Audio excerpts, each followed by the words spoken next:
Donc vous ne vous sentez pas algérien? L'Algérie est une création coloniale. Sa création date du 14 octobre 1839 par le ministre de la guerre qui était le général Schneider. L'Algérie est une création coloniale.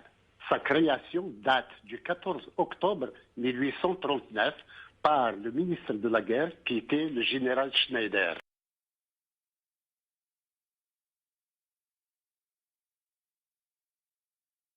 Monsieur le maréchal, jusqu'à ce jour, le territoire que nous occupons dans le nord de l'Afrique a été désigné, dans la communication officielle, soit sous le nom de possession française dans le nord de l'Afrique, soit sous celui d'ancienne régence d'Alger, soit enfin sous celui d'Algérie.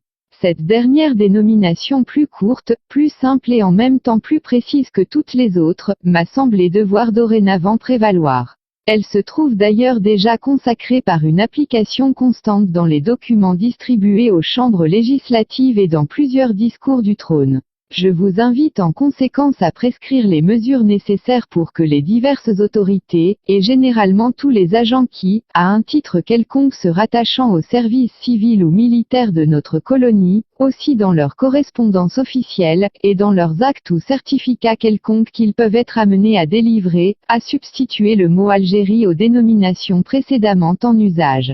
Recevez, monsieur le maréchal, l'assurance de ma très haute considération. Du XIXe siècle, le sultan règne sur les 4 provinces, Alger, Constantine, Oran et Médéa. Mais la puissance du Dey est avant tout celle d'Alger, plaque tournante du commerce d'esclaves et base des pirates. Il n'a jamais existé d'État algérien, il y a eu des tentatives à plusieurs reprises. L'Algérie a été une colonie occupée par plusieurs États successifs.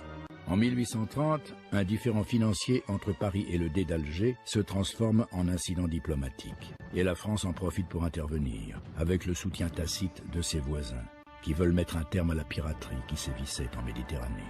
Alger tombe en quelques jours. Cette victoire ouvre la voie de la colonisation. Dans un pays qui n'est pas encore un État, les Français découvrent un peuple, mosaïque de 3 ethnies, pétri par les dominations qui ont façonné son visage et sa culture, les Berbères, les Juifs, les Arabes. C'est la France qui établit les frontières et qui donne par décret du 14 octobre 1839 un nom à ce territoire, Algérie. La Constitution de la Troisième République déclare cette Algérie territoire français. Ils sont même des centaines de milliers à avoir tenté leur chance en Algérie.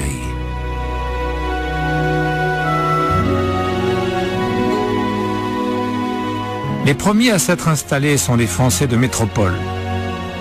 Dès les années 1830, ils sont venus de Corse, du Languedoc, de Paris ou même d'Alsace. Sur cette terre pleine de promesses, ils ont eu le sentiment de se retrouver en pays connu. Le paysan du Languedoc s'est installé dans la Mitidja, l'Alsacien dans les montagnes de Kabylie. Ils se sont très vite mélangés aux autres colons, aux Espagnols notamment, qui sont les plus nombreux. Eux, ils viennent d'Alicante, c'est de l'Andalousie toute proche. 200 km seulement.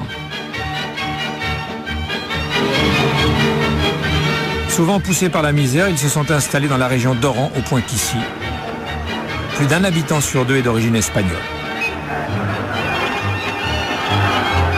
Ils y ont importé leurs fêtes, comme le carnaval, ou plutôt le corso, comme on dit ici. Ils ont même construit des arènes pour les corridas. On raconte que c'est ici que les toreros espagnols viennent se faire les dents avant les grandes corridas de Séville.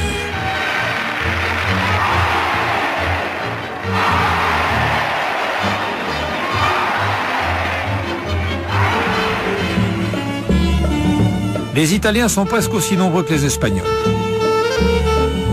Ils sont plutôt regroupés à l'est du pays, dans le département de Constantine. Ils y côtoient les Allemands, les Suisses et les Maltais. Ou encore la communauté juive, 120 000 personnes. Leur présence en Algérie remonte à l'Empire romain.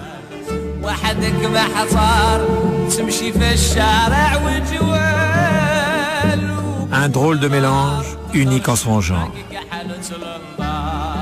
Le français est devenu leur langue maternelle, et toutes ces communautés ont obtenu la nationalité française à la fin du 19e siècle. Depuis, elles se reconnaissent toutes dans les valeurs de la République. C'est d'ailleurs ce qui leur permet de vivre ensemble. Quand la France arrive en Algérie, l'Algérie est un pays qui n'existe pas. Parce que la France va créer l'Algérie, la France va donner le nom d'Algérie, hein, et la France va donner ses frontières à l'Algérie. La France va unifier des populations qui étaient absolument disparates, qui n'avaient pas de destin commun. La France va créer les routes, va créer les hôpitaux, va créer les ports, va créer les ponts, va créer les écoles, va créer tout ce qui existe. France a le pouvoir harki, a une très grande partie du Sahara marocain, ce qu'on appelle le Sahara oriental. A le Zaïre, a la Kabylie, a le Zaïre, a le Sahara.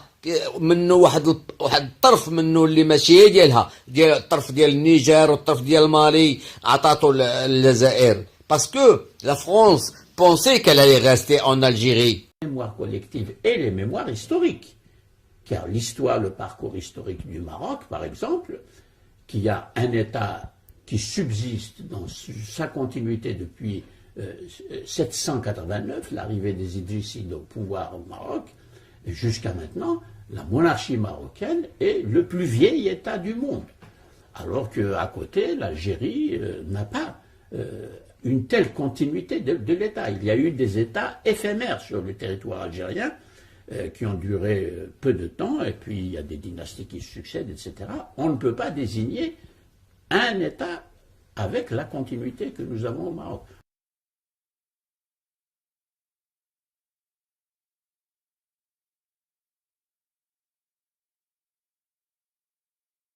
Donc c'est pour dire que l'Algérie, la France ne l'a pas colonisée, elle l'a faite.